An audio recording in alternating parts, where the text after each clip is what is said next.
तो चलिए भाई, पीछे के लेक्चर तक हम लोगों ने बात कर ली है, कहाँ तक, टिश्यू की बात की है। लेकिन फिर आप कहेंगे कि फिर आगे द टिश्यू सिस्टम पढ़ना है। अभी हम टिश्यू पढ़ के आ रहे हैं, तो वो टिश्यू जो हम पढ़ के आ रहे हैं अभी, मेरे स्टेम एंड परमानेंट, वो डिपेंड बेस ऑन द किस पे पढ़ के आ रहे हैं, सेल के टाइप पे। एक में सेल एक तरह की थी, एक में डिफरेंट तरह की थी।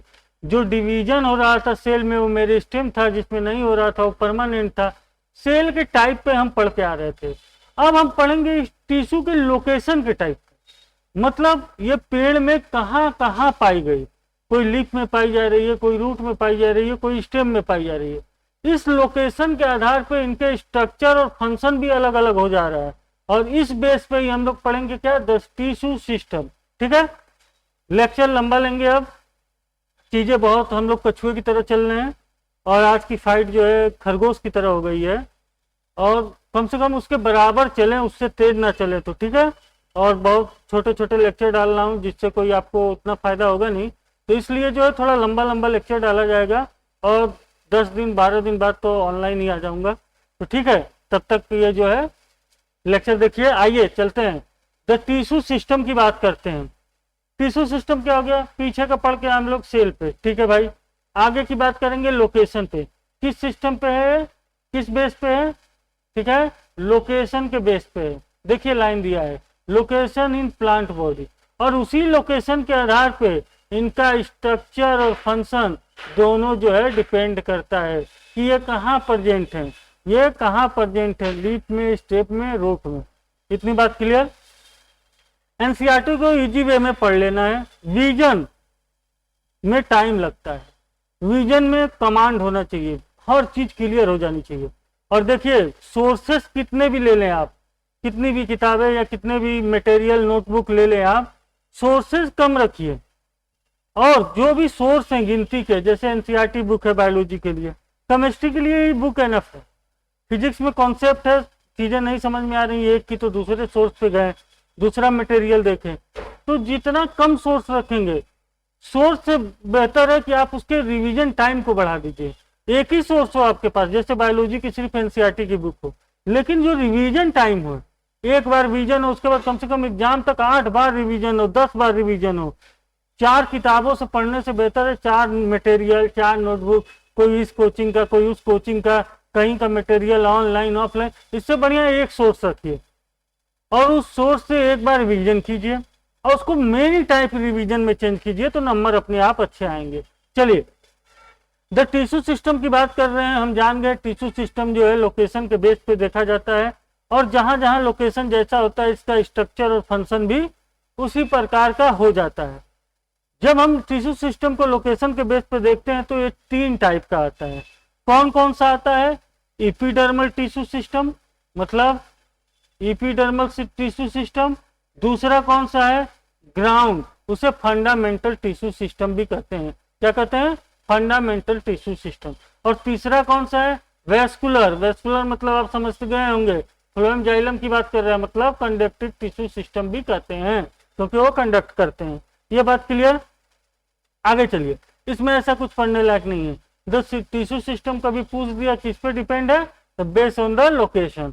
आइए एपिडर्मल टिश्यू सिस्टम की बात से शुरू करते हैं इस टिश्यू सिस्टम को।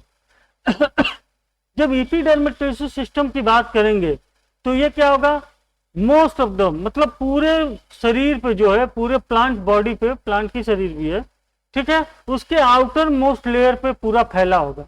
एपिडर्मल नाम से ही आपको पता चल रहा है, ईपी मैंने ऊपर, डर्मल मैंने बाहर की तरफ वाली लेयर, पूरी जो होगी यहाँ पर पाया जाएगा। लोकेशन पे क्या पाया जाएगा, एपिडर्मल टिश्यू सिस्टम पाया जाएगा। और इसके अंतर्गत आएगा कौन कौन, एपिडर्मल सिस्टम मतलब एपिडर्मी पे जो है एपिडर्मिस सेल आएगी, स्टोमेटा आएगा, और कुछ एपिडर्मल अपेंडेज आएंगे, जिसमें क्या आएगा, ट्राइकोम एंड हेयर आएगा। इसे हम अभी डिटेल में पढ़ेंगे, ट्राइकोम क्या है और ये सब, स्टोमेटा, सब कुछ। यहाँ बस इतना जानिए कि एपिडर्मल टिश्यू सिस्टम जो है वो प्लांट के पूरे आउटर रीजन पे पाया जाता है, और वो बहुत, उसमें कई चीजें आती हैं, जिसमें एपिडर्मल सेल है, स्टोमेटा है, और एपिडर्मल अपेंडेज है, जो नाम क्या है, ट्राइकोम एंड हेयर। ठीक है, कहाँ क्या क्या आता है समझ गए, एपिडर्मल सेल है, एपिडर्मिस टिश्यू में स्टोमेटा है और एपिडर्मल अपेंडेज है, सिंपल भाषा में। ठीक है भैया। अब जो है epidermis is the outer most layer of the primary plant body. हमें मालूम है एपिडर्मिस नाम से ही पता है, बहुत 8-9 से पढ़ते आ रहे हैं। एपिडर्मल मतलब आउट ऑफ द बॉडी पाई जाएगी और नए प्लांट बॉडी में पूरी बॉडी पर पाई जाती है। ठीक है। कैसी होती है? मेड ऑफ इलोंगेटेड, ये फाउंडेशन वालों की है, पूछेगा नहीं कैसी होती है नीट में। कैसी होती है? इलोंगेटेड होती है कॉम्प्लीटली। चलिए बुक खोले रहिएगा, बुक तो नहीं छोड़ना है साथ, बुक का साथ नहीं छोड़ना है भैया। चलिए, कुछ ज्यादा ही बड़ा हो रहा है क्या? आइए चलिए ठीक है। अब बात करते हैं कैसी होती है। इलोंगेटेड होती है, अरेंज कॉम्प्लीटली अरेंज है एकदम। ठीक है। और कॉन्टिन्यूअस होती है, मतलब पूरे प्लांट बॉडी पे पाई जाती है। ये इतना बात तो हम जान गए, आउटर मोस्ट प्लांट बॉडी पे एपिडर्मल टिश्यू सिस्टम पाई जाती है जो आपस में एकदम कॉम्पैक्टली अरेंज होती है और इलोंगेटेड होती है। ठीक है। आगे चलते हैं। एपिडर्मल ये सिंगल लेयर्ड की होती है। चलो भाई ये भी आम बात है। Epidermal cell are parenchymatous cell with the small amount of cytoplasm and cell wall, और उसके पास क्या होता है? लार्ज वैक्यूल होता है। तो एपिडर्मल सेल कैसी सेल है? ये बात अंडरलाइन करने लायक है। पैरेन्काइमेटस सेल है जिसके पास क्या होता है? एक छोटे से अमाउंट में उसके सेल में क्या होगा? साइटोप्लाज्म होगा। ठीक है। और उसके अंदर और क्या होगा? Large vacuole. वो उसका पोर्शन कौन होगा? बीच का सेल का लार्ज वैक्यूल पोर्शन होगा, बड़ा सा खाली पार्ट होगा। ठीक है। एपिडर्मल सेल किसकी बनी है? पैरेन्काइमेटस सेल की, याद रखेंगे। आगे चलिए। आउटसाइड ऑफ द एपिडर्मिस, किताब से पढ़ना है इजी करके। जो एपिडर्मिस के आउटसाइड की बात कर रहे हैं, एपिडर्मिस आपने देख लिया प्लांट बॉडी के ऊपर एकदम प्रेजेंट है, और इसके ऊपर एक वैक्सी थिक लेयर की कवरिंग होती है, और उस कवरिंग को क्या कहते हैं? क्यूटिकल कहते हैं। और इसका काम क्या होता है? ये prevent the loss of water, मतलब जो प्लांट से वाटर का लॉस होता है ट्रांसपिरेशन के थ्रू, उसे ये रोकता है, प्रिवेंट करता है।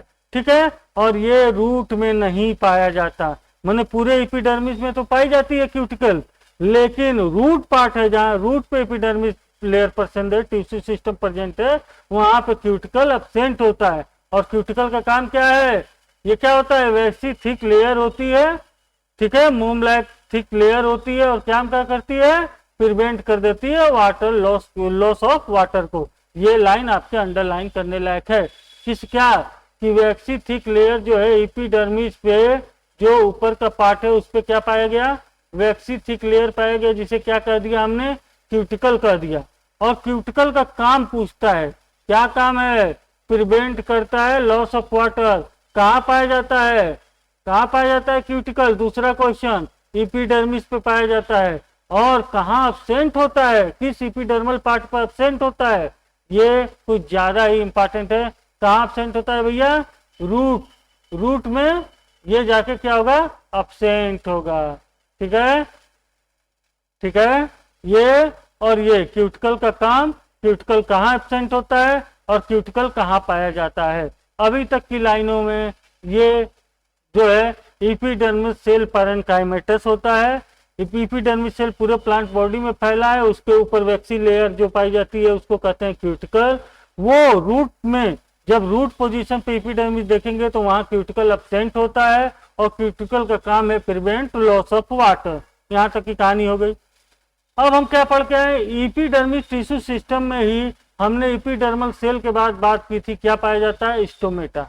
स्टोमेटा पाया जाता है जो एपिडर्मिस ऑफ लीव्स, पत्तियों के एपिडर्मिस पे आउटर लेयर पे प्रेजेंट रहता है। Stomata regulate the process of, क्या प्रोसेस स्टोमेटा? ये सब पढ़ चुके हैं हम, पीछे की बात है 10-9 में ही। स्टोमेटा का काम क्या है? ट्रांसपिरेशन और गैस एक्सचेंज को क्या करता है? रेगुलेट करता है। इतनी बातें कॉमन बात है। ठीक है। तो इसमें बात निकल कर आई, स्टोमेटा जो पाया जाता है एपिडर्मिस पे पाया जाता है लीव्स के, स्टोमेटा रेगुलेट करता है। स्टोमेटा रेगुलेट करता है कौन कौन से काम को? ट्रांसपिरेशन को और गैसियस एक्सचेंज को। ठीक है। बचपन में पढ़ा था। आगे चलिए। इच स्टोमेटा, स्टोमेटा के यूनिट जो stoma is unit of, sorry stomata is unit of stoma, बहुत सारे स्टोमा के मिलकर बना होता है स्टोमेटा। ठीक है। जो स्टोमा होता है वो दो बेन शेप्ड गार्ड सेल का बना होता है। गार्ड सेल से क्वेश्चन गिरता है, ध्यान से देखिएगा, ठीक है। गार्ड सेल से बना होता है जो क्या क्लोज करता है, स्टोमेटल पोर को। अब सीधे हम यहाँ से आपको स्ट्रक्चर पर समझाएंगे, ठीक है। स्ट्रक्चर पर पूरी बात समझाएंगे, इसलिए तेजी से थ्योरी पढ़ेंगे। क्या है, स्टोमा पाया गया, बहुत से स्टोमा मिलके बने होंगे, एक स्टोमेटा यूनिट है स्टोमेटा। स्टोमा में क्या हो गई, दो बीन शेप्ड स्ट्रक्चर पा गए, जिसे कहे हमने क्या कह दिया, गार्ड सेल पाया गया। तो उसे कैसा स्ट्रक्चर है, कैसा स्ट्रक्चर है, टू बेन शेप्ड स्ट्रक्चर है, और उसे क्या कहा गया, guard cell. Bean shaped structure समझ रहे हैं ना, मकई के दाने टाइप का। और विच इंक्लोज स्टोमेटल पोर जी, और ये क्या किया रहता है, घेरे रहता है, किसको भैया, जो स्टोमेटा में पोर होते हैं, स्टोमा में पोर होते हैं, छेद होते हैं, जिनके थ्रू ट्रांसपिरेशन और गैसियस एक्सचेंज होता है, उनको ये गार्ड सेल दोनों तरफ से घेरे रहते हैं। और ये सवाल, ये लाइन बड़ी अच्छी लाइन है, इंपॉर्टेंट लाइन है, इसलिए अच्छी लाइन है। क्या, इन ग्रासेस, जब घास की बात करता है तो क्या बात करता है, जब घास की बात करता है तो ये जो घास की बात करेगा, इसमें जो गार्ड सेल होता है, अभी तो हम पढ़ के आ रहे थे बेन शेप्ड होता है, लेकिन इसमें जो होता है डम्बल बेल शेप्ड होता है। ये क्वेश्चन बनता है भैया, गार्ड सेल की बात करेगा तो ये क्वेश्चन बनता है। इसको स्टार से अंडरलाइन कीजिए। क्या, ग्रासेस जो होती है वो उसमें गार्ड सेल कैसी होती है, डम्बल बेल शेप्ड की होती है। तो डम्बल से bell shaped guard cell found in grasses, और structure of guard cell in stoma is bean shape. दोनों बातें याद रखेंगे भैया, ठीक है। अब आइए आगे चलते हैं, थ्योरी पढ़ लेते हैं, उसके बाद फिगर में एकदम क्लियर हो जाएगा।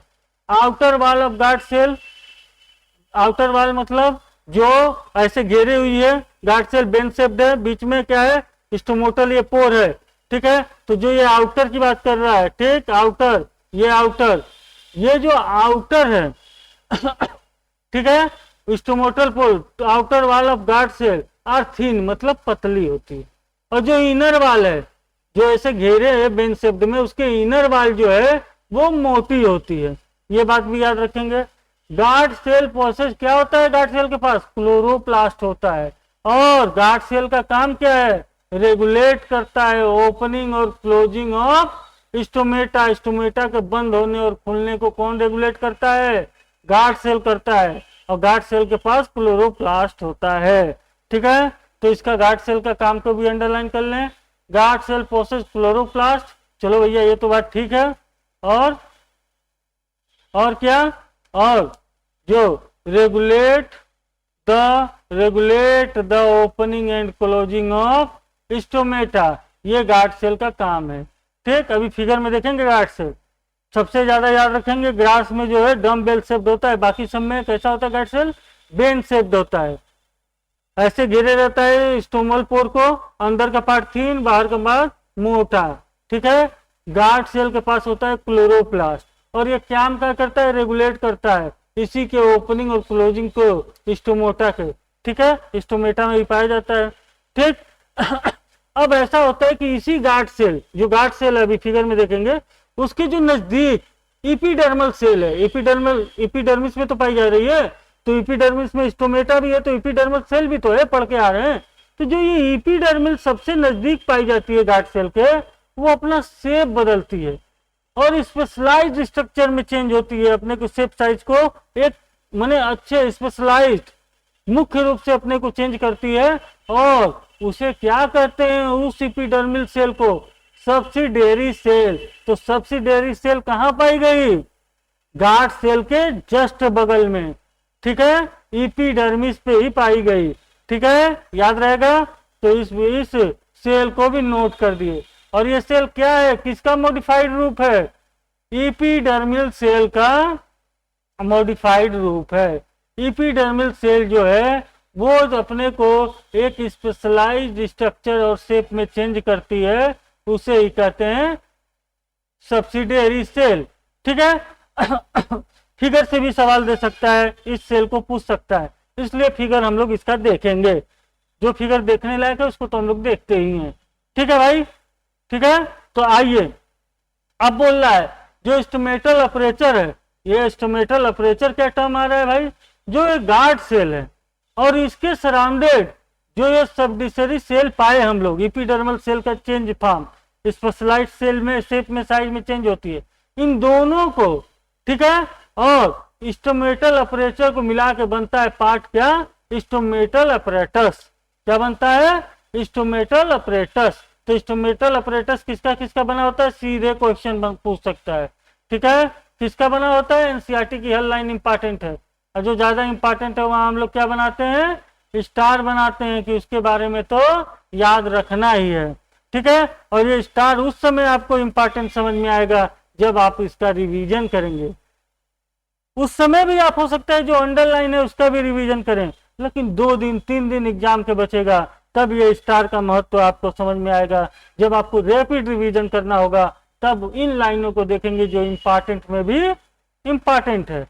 आगे चलिए, इस फिगर की बात कर रहा हूं मैं, आइए इस फिगर को पहले देख लेते हैं, ठीक है। क्या करते हैं, इस फिगर को देख लेते हैं। थोड़ा बड़ा कर दें, क्योंकि हमने कहा था एक बार, याद है, कि बड़ी चीजें पे नजर अच्छे से पड़ती है और ज्यादा देर दिमाग में रहती हैं। तो थोड़ा सा स्ट्रक्चर बड़ा कर दें, ठीक है। आप अपने जो है बुक में देखिए, देखिए इपिडर्मल सेल है, ये है स्टोमेटा। क्या है, स्टोमेटा है। स्टोमेटा में क्या हो गया, स्टोमा हो गए सब, उसकी यूनिट स्टोमेटा हो गई। हमें मालूम है उसके अंदर क्या है, पोर है, छेद है, और उनको पोर को, स्टोमेटल पोर को किसने घेर रखा है, इस गार्ड सेल ने घेर रखा है। ये बेन शेप्ड गार्ड सेल घेर रखा है, जो ग्रास में बेरल शेप्ड होता है। हमें याद रखना है, ठीक है, दोनों का शेप दोनों जगह याद रखना है, इंपॉर्टेंट है वो गार्ड सेल से। इस गार्ड सेल में क्या पाया गया, क्लोरोप्लास्ट, क्लोरोप्लास्ट पाया गया। और इसी स्टोमेटा के चारों तरफ क्या है, इपिडर्मल सेल्स फैली हैं, वो भी तो इपिडर्मिस में ही पाई गई, और ये स्टोमेटा भी पाया जाता है।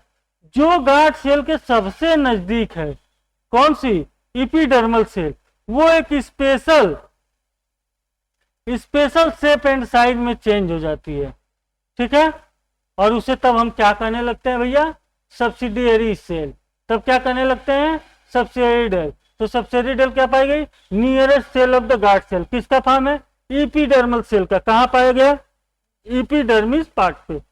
हो गई, गार्ड सेल हो गया। कैसा, दोनों में देखेंगे, ग्रास में कैसा और जगह कैसा, और जगह बेन शेप, ठीक है। और अपरेटस, स्टोमेटल अपरेटस की बात करेंगे तो क्या करेंगे, स्टोमेटल अपर्चर की बात करेंगे, और उसके बाद उसे जो क्या है, गार्ड सेल घेरे है, और उसके चारों ओर क्या है, ये सब्सिडियरी सेल है। तीनों को मिलाकर स्टोमेटल अपरेटस बनता है। बात खत्म हो गई गुरु, बात खत्म हो गई तो आगे बढ़ा जाए, आगे बढ़ा जाए। फिगर देख लिए तो थोड़ी चीजें क्लियर हो जाती हैं और दिमाग में ज्यादा देर तक रहती है। और देखो यार, पढ़ने को तो सब पढ़ लेते हैं, पढ़ने को तो बुक है, सब पढ़ते हैं, लेकिन खेल क्या है, दिमाग में ज्यादा देर रखने का खेल है, ठीक है। और ये तभी संभव है जब रिवीजन बहुत तगड़ा होगा, तभी रिवीजन बहुत तगड़ा होगा, और जब रिवीजन तो बहुत तगड़ा होगा तो नंबर ज्यादा आएंगे। सोर्सेज कम रखिए, बस मेरी बात तो इस बात को मानिए कि सोर्सेज कम रखिए। एनसीईआरटी पढ़ रहे हैं, साल भर एनसीईआरटी पढ़िए, देखिए क्यों नहीं आते 85+। किसी का मटेरियल पढ़ रहे हैं, किसी का मटेरियल पढ़ रहे हैं तो उनका मटेरियल ही पढ़िए, किसी का लेक्चर देख रहे हैं उनका लेक्चर ही देखिए, लेकिन सोर्सेज कम रखिए। कुल मिला के सोर्सेज बढ़ाएंगे, रिवीजन कम हो जाएगा, और रिवीजन कम हो जाएगा, नंबर कम हो जाएगा। इसलिए सोर्सेज कम रखिए पढ़ने के। बायोलॉजी पढ़ना है तो फिक्स कर लीजिए एनसीईआरटी पढ़नी है। सोर्सेज कम हो गया, एक सोर्स हो गया, लेकिन 8 से 10 बार पढ़नी है एग्जाम तक, ठीक। एक बार बहुत अच्छे से रिवीजन करना है, उसके बाद लगातार रिवीजन, लगातार रिवीजन। और जो चीजें पढ़ लिए, टाइम टेबल कुछ ऐसा बनाइए, कोई विशेष नहीं बनाइए। 7 दिन 6 दिन रिवीजन करिए, और 7वें दिन जितना रिवीजन 6 दिन किया है उसका 1 दिन में रिवीजन करिए, ठीक है। इससे आगे चल के भी बहुत, जब आप रिवीजन करेंगे तो आपका ज्यादातर सब्जेक्ट पे कमांड होगी, ठीक है। आइए चलते हैं आगे। Cell of epidermal bear a number of hairs. अब ये इपिडर्मल टिश्यू जब हम लोग पढ़ रहे थे तो हमने बात की थी क्या, इपिडर्मल सेल आएगी, स्टोमेटा आएगी, और एक पार्ट आएगा, क्या आया था, इपिडर्मिस अपेंडिस आ रहे थे, ट्राइकोम और रूट हेयर। तो उसी के बारे में पढ़ रहे हैं, तीसरी चीज के बारे में, कि cell of epidermis bear number of hair. Epidermis, cell of epidermis में ही बाहर ही आउटर पार्ट पे बहुत सारे हेयर्स, बाल लगे होते हैं, ठीक है, जिसमें जो रूट पे हेयर लगा रहता है, जो रूट पे हेयर लगा रहता है वो यूनिसेलुलर होता है। कैसा होता है? यूनिसेलुलर होता है। और इसका काम क्या होता है? इसका काम क्या होता है? वाटर और मिनरल का एब्जॉर्प्शन, एब्जॉर्ब करता है वाटर और मिनरल को मिट्टी से। लेकिन होता कैसा है? यूनिसेलुलर होता है। देखिए एक एक वर्ड में क्वेश्चन है, देखिए अभी कैसे क्वेश्चन निकल के आता है। रूट हेयर में कैसा हो गया? ये एपिडर्मिस सेल जो हेयर बियर कर रहा होता है, उसका रूट हेयर का ऑर्गेनाइजेशन कैसा हो गया? रूट हेयर का ऑर्गेनाइजेशन हो गया यूनिसेलुलर। जबकि वही बात अगर हम स्टेम में जाके करें, स्टेम में जाके करें, तो जो एपिडर्मल हेयर है, जो एपिडर्मल हेयर है उसको कहते हैं ट्राइकोम। ये टर्म आया अभी एपिडर्मल अपेंडेज में, इसी टर्म की तो बात किए थे। क्या टर्म आया? ट्राइकोम। और ट्राइकोम कहाँ पाया गया? स्टेम का जो हेयर है। ये टर्म सीधे पूछ सकता है, ट्राइकोम टर्म क्या है? स्टेम के एपिडर्मल पे जो हेयर है उसे कहते हैं ट्राइकोम। और ट्राइकोम होता कैसा है भाई? स्टेम पर तो पाया जाता है रोअन लाइक स्ट्रक्चर, और उसे कहते हैं ट्राइकोम। और होता कैसा है? मल्टी सेलुलर होता है। जबकि जो अभी पढ़ के आ रहे हैं, जो रूट हेयर, रूट पे था हेयर, वो यूनिसेलुलर था। ये ट्राइकोम ब्रांचेड अनब्रांचेड भी हो सकता है और मजबूत या सॉफ्ट भी हो सकता है। और ये कैसा होता है? सेक्रेटरी होता है, मतलब कुछ ना कुछ स्रावित करता है, कुछ ना कुछ निकालता रहता है। और ट्राइकोम काम क्या करता है? ये क्यूटिकल की तरह ही हेल्प करता है preventing of loss of water due to transpiration. जैसे क्यूटिकल अब पढ़ के आ रहे थे, रूट पे नहीं था, जो सिर्फ एपिडर्मिस पार्ट बाकी सब पे था, रूट पे नहीं था। उसी तरह ट्राइकोम जो सिर्फ स्टेम पे हेयर है उसे ट्राइकोम कह रहे हैं। जो मल्टी सेलुलर है उसका काम क्या है? उसका भी काम वाटर लॉस को रोकना है। ये हो गया आपका एपिडर्मल टिश्यू सिस्टम। ठीक है, यहाँ से जहां जहां से सवाल आते हैं हम लोगों ने वहां वहां स्टार बना लिया, देख भी लिया। अब आगे चलिए, the ground tissue system. Tissue system तो इस लेक्चर में खत्म करना ही है, क्योंकि चीजें धीरे नहीं चलनी चाहिए।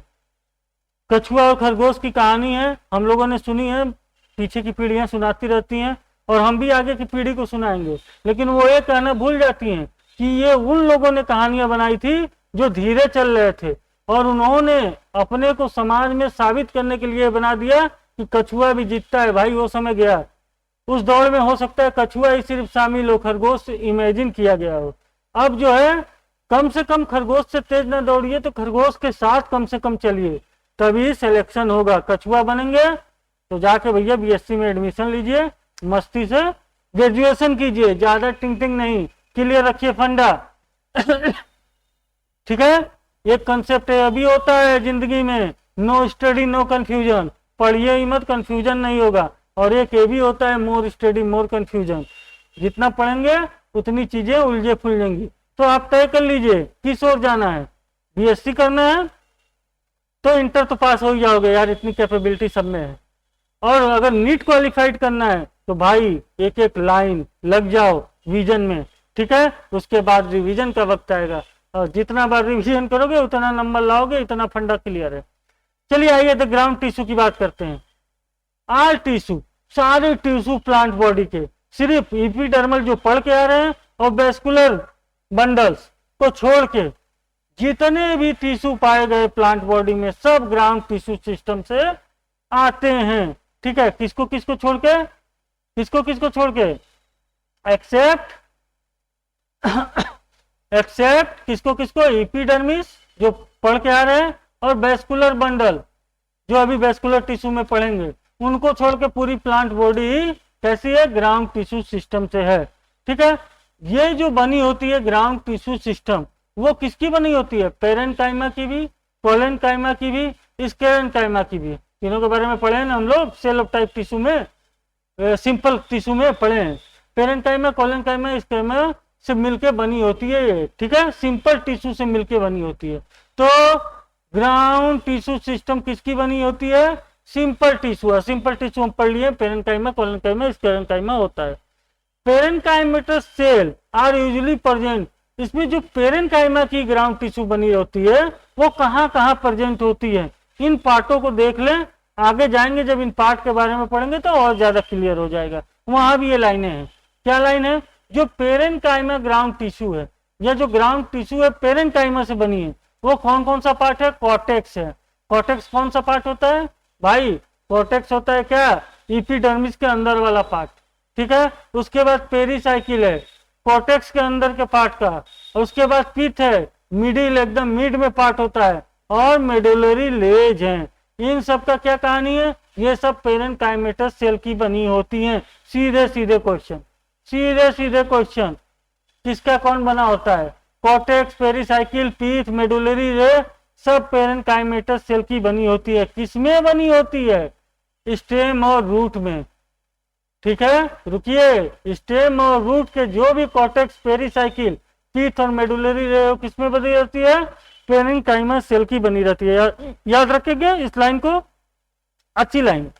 और लिप्स में जो ये ग्राउंड टिश्यू सिस्टम है वो क्लोरोप्लास्ट के साथ जुड़ा रहता है। मतलब इस ग्राउंड टिश्यू सिस्टम में क्या पाया गया? क्लोरोप्लास्ट। और जब ग्राउंड टिश्यू सिस्टम और क्लोरोप्लास्ट आपस में मिल जाते हैं तो ग्राउंड टिश्यू सिस्टम में कौन? कोलेनकाइमा। और क्लोरोप्लास्ट से मिल जाता है, क्लोरोप्लास्ट कोलेनकाइमा में पाया जाता है ना, पढ़ के आ रहे हैं भाई, याद रखो। उसे कहते हैं मीजोफिल। क्या कहते हैं गुरु? मीजोफिल। उसे क्या कहते हैं? मीजोफिल। किसे? जब कौन कौन मिलकर बनता है? Ground tissue. ग्राउंड टिश्यू में क्या है? कोलेनकाइमा के पास क्या पढ़े थे हम लोग? क्लोरोप्लास्ट होता है, ठीक। लिप्स में याद रखेंगे। लेकिन इंपॉर्टेंट लाइन, इंपॉर्टेंट में इंपॉर्टेंट, पेरेन्काइमेटस सेल की कौन कौन बनी होती है? कॉर्टेक्स, लिप्स, और आगे की बात आगे के पेज पे। आइए, कहानी उतने खत्म है उसकी। क्यों खत्म है? सब कुछ ग्राउंड टिश्यू का ही बना होता है, एपिडर्मल और वेस्कुलर सिस्टम को छोड़ के। अब आइए वेस्कुलर टिश्यू सिस्टम की बात करते हैं। वेस्कुलर सिस्टम जो है वो बना होता है बहुत से टिश्यू का, और वो टिश्यू जो है क्या कॉम्प्लेक्स फॉर्म बनाते हैं? Phloem, xylem. तो हमें पता है भाई वेस्कुलर में फ्लोएम का कंडक्टिंग वाले पार्ट आते हैं, वो फ्लोएम और जाइलम ही है प्लांट में, उसमें कोई दिमाग नहीं लगाना है, ठीक है, वेस्कुलर टिश्यू में। लेकिन ये इंपॉर्टेंट है, जो हम अब एपिडर्मल ग्राउंड टिश्यू सिस्टम में कोई उतना क्वेश्चन नहीं है, बस वो पेरेन्काइमेटस वाली लाइन थी। लेकिन जो वेस्कुलर टिश्यू सिस्टम पढ़ेंगे भाई तो ये इंपॉर्टेंट है, इसमें से क्वेश्चन आते हैं। देखिए कहाँ से आते हैं, कैसे आते हैं। वेस्कुलर सिस्टम जो है मिलकर बना होता है कंडक्टिंग पार्ट से, क्योंकि इसे कंडक्टिव टिश्यू सिस्टम भी कहते हैं। प्लांट में कंडक्टिव पार्ट की बात करेंगे तो दो हैं, फ्लोएम और जाइलम। ठीक है गुरु, इतनी बातें क्लियर। और जाइलम और फ्लोएम एक साथ जहां प्रेजेंट रहते हैं उसको कहते हैं वेस्कुलर बंडल। क्या कहते हैं? वेस्कुलर टिश्यू का कॉम्प्लेक्स टिश्यू का नाम जान गए, फ्लोएम जाइलम। और दोनों एक साथ रहेंगे, ये दोनों स्ट्रक्चर, तो उसको क्या कहेंगे? Vascular bundle. अब बात करते हैं पहले डाइकोट स्टीम की। इस डाइकोट मतलब जानते हो ना, दो कोटिलेडन आने वाले प्लांट, उनके जब स्टेम्स में जाएंगे तो फ्लोएम और जाइलम जो अरेंज है क्या वेस्कुलर बंडल में, उनके बीच पाया जाएगा एक पार्ट जिसे कहेंगे कैम्बियम। क्या कहेंगे? कैम्बियम। सब फिगर में भी दिखा रहे हैं। Such vascular bundle presence of cambium, इस कैम्बियम की वजह से ही जो अभी आगे पढ़ेंगे सेकेंडरी ग्रोथ वो होता है किसमें? डाइकोट स्टेम में। किसके प्रेजेंस से सेकेंडरी ग्रोथ होता है? कैम्बियम। ठीक है, किसमें? डाइकोट प्लांट में ही सेकेंडरी ग्रोथ होती है। कैम्बियम प्रेजेंट रहता है फ्लोएम और जाइलम के बीच, और उसके कारण ये होता है क्या? सेकेंडरी ग्रोथ होता है। और जब ये कैम्बियम प्रेजेंट रहता है तो इस टाइप के जाइलम और फ्लोएम के बीच, तो इस टाइप के वेस्कुलर बंडल को कहते हैं ओपन वेस्कुलर बंडल। तो क्या लाइन हमें डाउनलोड करनी है, सॉरी, अंडरलाइन करनी है। ये ई चैनल का कमाल है गुरु, मेरा नहीं। ठीक है, डाउनलोड शेयर ही दिख रहा है। डाइकोट स्टेम में जो है क्या कंडीशन होती है, अभी मैं फिगर में भी सब समझाऊंगा क्योंकि सवाल आते हैं। कैम्बियम प्रेजेंट रहता है किसके किसके बीच? फ्लोएम और जाइलम के बीच। और ये कैम्बियम ही रिस्पॉन्सिबल होता है किसके लिए? किसके लिए भाई? सेकेंडरी जाइलम फाइलम टिश्यू बनाने के लिए, सेकेंडरी स्ट्रक्चर बनाने के लिए कौन रिस्पॉन्सिबल है या कौन एबिलिटी रखता है? ये कैम्बियम। सीधा सवाल। कैम्बियम जो है प्रेजेंट रहता है कहाँ? जाइलम फ्लोएम के बीच। डाइकोट स्टीम की बात कर रहे हैं। और इस टाइप के वेस्कुलर बंडल अरेंजमेंट को क्या कहते हैं? Open vascular bundle. तो ओपन वेस्कुलर बंडल, सीधा सवाल, किसे कहते हैं? जाइलम फ्लोएम के बीच कैम्बियम आ जाएगा। सेकेंडरी फ्लोएम और जाइलम किसके एबिलिटी से बनता है? कौन रिस्पॉन्सिबल है? कैम्बियम है। ठीक है, फिगर में अभी हम लोग देखेंगे। ठीक है, पहले इसकी थ्योरी खत्म करें। जब मोनोकोटिलेडॉन की बात करेंगे, अभी किसकी बात कर रहे थे, डाइकॉट की, तो मोनोकोटिलेडॉन में सेकेंडरी ग्रोथ रोथ नहीं पढ़ना है हमें। तो सेकेंडरी ग्रोथ होता ही नहीं, इसका मतलब सीधे पीछे आइए थोड़ा सा, मतलब कैम्बियम नहीं होता होगा। तो कैम्बियम नहीं होता है, तो जिसमें कैम्बियम है डाइकॉट स्टीम उसको कहे ओपन, तो जिसमें कैम्बियम एब्सेंट है उसको क्लोज वेस्कुलर सिस्टम कह देंगे। कैम्बियम एब्सेंट है तो सेकेंडरी ग्रोथ नहीं होगा, मोनोकाट में सेकेंडरी ग्रोथ नहीं होता है। ठीक है, तो इस बात को सीधे सीधे जान जाइए कि मोनोकाट में कैम्बियम प्रेजेंट नहीं होता है, और जब नहीं होगा तो भैया ये क्लोज टाइप का सिस्टम होगा, और कैम्बियम नहीं होगा तो सेकेंडरी ग्रोथ भी नहीं होगा। रिलेट कर लीजिए डाई से मोनो को। इतनी बात क्लियर। अब आगे बढ़ते हैं। When xylem and phloem with in A vascular bundle arrangement देखते हैं अब जाइलम और फ्लोएम का। अगर जाइलम और फ्लोएम वेस्कुलर बंडल में, फिगर में भी देखेंगे, डिफरेंट रेडियाई पर प्रेजेंट है, तो उस टाइप के डिफरेंट जगह पे एक साथ जैसे एक रेडियाई खींचेंगे तो उस पर नहीं प्रेजेंट है, कोई यहाँ वेस्कुलर बंडल में अरेंज है। ठीक है, तो उस अरेंजमेंट को कहते हैं रेडियल। ठीक है, तो when xylem and phloem with in A vascular bundle या अरेंज इन अल्टरनेट मैनर, ठीक है, अलोंग द डिफरेंट रेडियाई, उसे क्या कहते हैं, रेडियल। और ये कहाँ पाया जाता है सिस्टम, रूट पे। फिगर पर देखते एकदम बच्चों की तरह क्लियर हो जाएगा। बस याद रखिए रेडियल सिस्टम कहाँ गया, रूट पे। रेडियल में क्या होता है, जो फ्लोएम और जाइलम है अल्टरनेट मैनर में, मैंने एक फ्लोएम आएगा फिर जाइलम फिर फ्लोएम फिर जाइलम, और बिना फिक्स रेडियाई पे नहीं प्रेजेंट रहते हैं ऊपर नीचे, उसे कहते हैं रेडियल अरेंजमेंट, रूट में पाया गया। ठीक है। अब ये टर्म भी पढ़ के उसके बाद ही फिगर देखेंगे। को ज्वाइंट क्वेश्चन आता है भाई, इसलिए ध्यान से देखिए। को joint type of vascular bundle क्या हो जाता है, जाइलम और फ्लोएम सेम रेडियस में अगर प्रेजेंट हो, वेस्कुलर बंडल में एकदम सेम रेडियस में प्रेजेंट हो, उस टाइप के क्या कहते हैं, अरेंजमेंट को किसे कहते हैं, को ज्वाइंट टाइप कहते हैं। और रेडियल टाइप तो हम पढ़ के आ रहे हैं, रेडियल रूट। सही है भाई, तो बच कौन गया, स्टेम और लीफ। तो स्टेम और लीफ में कैसा वेस्कुलर बंडल पाया गया, को ज्वाइंट। और को ज्वाइंट वेस्कुलर बंडल होता क्या है, जब जाइलम और फ्लोएम सिचुएटेड हो कहाँ, सेम रेडियस पे। वेस्कुलर बंडल में अगर सेम रेडियस पे हैं जाइलम और फ्लोएम तो क्या हो गया गुरु, को ज्वाइंट टाइप हो गया। और उसी तरह अगर ये डिफरेंट रेडियस पे अल्टरनेट मैनर में प्रेजेंट है तो वो क्या हो गया, रेडियल हो गया। रेडियल किस में पाया गया अरेंजमेंट वेस्कुलर बंडल का, रूट में। और को ज्वाइंट किस में पाया गया, स्टेम ऑफ लिप्स में। सीधे पूछता है को joint vascular bundle stem lips याद रखना है, या क्या होता है, सेम रेडियस पर अरेंज हो तो को ज्वाइंट होता है। ठीक है।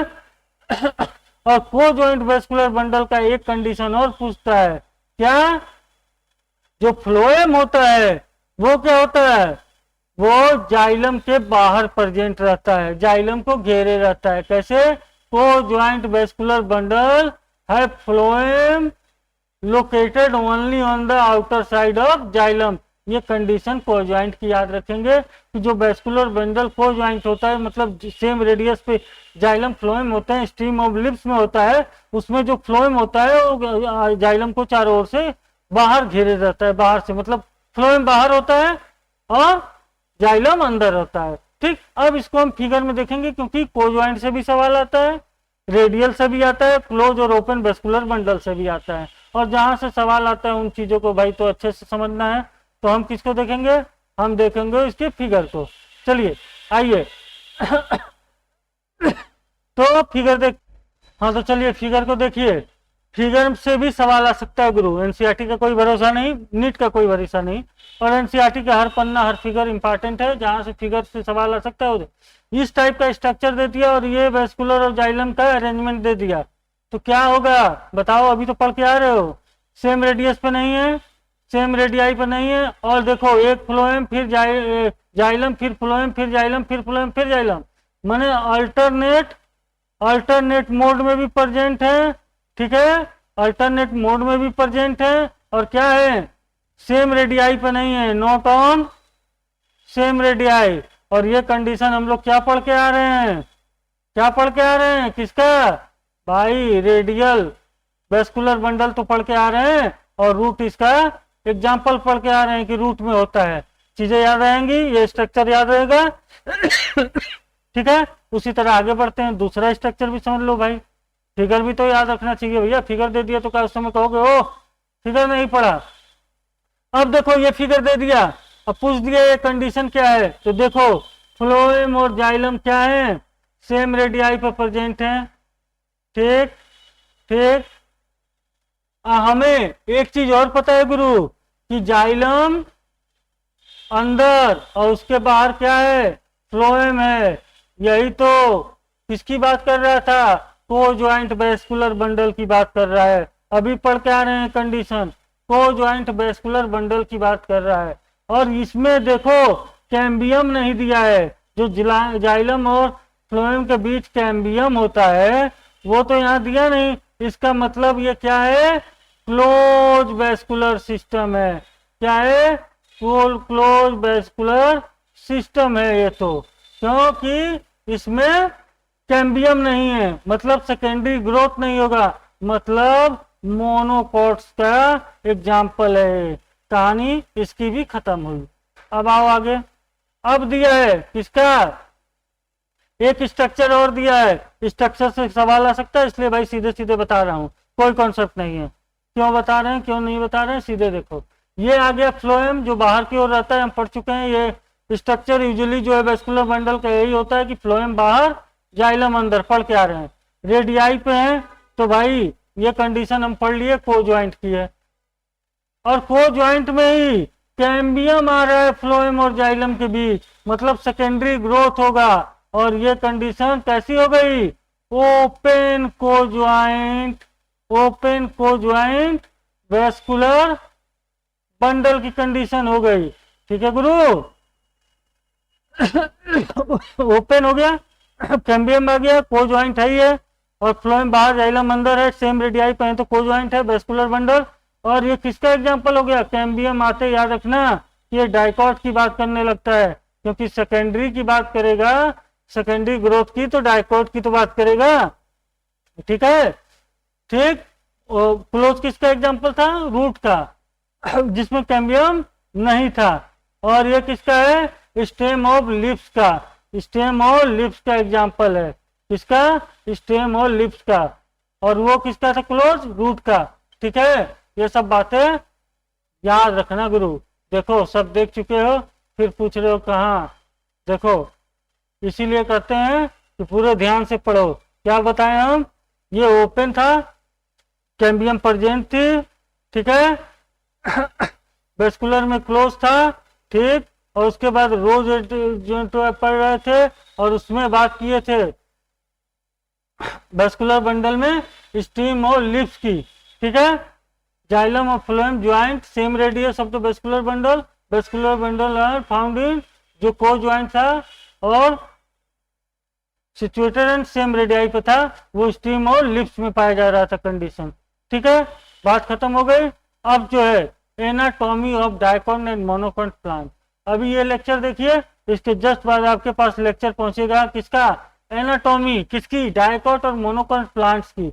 उसमें रूट, स्टेम, लिप्स की पढ़नी है। ये तीनों अगले लेक्चर जो आएगा इसमें तीनों ये खत्म होंगे। उसके बाद सेकेंडरी ग्रोथ, मैंने इसके बाद 2 लेक्चर और एनाटॉमी खत्म। लेकिन जब एनिमल की एनाटॉमी पे पहुंचेंगे तो उसमें इतना लेक्चर नहीं लेंगे, क्योंकि उसमें कॉकरोच पढ़ना है और बाकी जो है टिश्यू सिस्टम पढ़ना है। अर्थवाम पढ़ना नहीं है गुरु, आता नहीं है, आ गया था प्रोस्टिम में इस बार, अच्छे जर्नल में देख लेंगे, लेकिन पढ़ना नहीं है प्रोगा अर्थवाम। ठीक है, तो इस चीज को अच्छे से पढ़ लीजिए, कहाँ कहाँ से सवाल आते हैं सब बता दिया गया, रिवीजन कर लीजिए। ठीक है, और मेरी बातें मतलब मेरा लेक्चर, मेरा समझाना अगर सही लगता है तो आप मुझसे जुड़िए सब्सक्राइब करके। बाकी आगे हम लोग और मेहनत करेंगे, ऑनलाइन क्लास चलाएंगे 10 से 15 दिन बाद, रात को 2-2, 3-3 घंटे की, उस पर होगी मेहनत रीविजन में और उसके बाद रिवीजन में। ठीक, हैव ए नाइस डे, फिर मिलते हैं।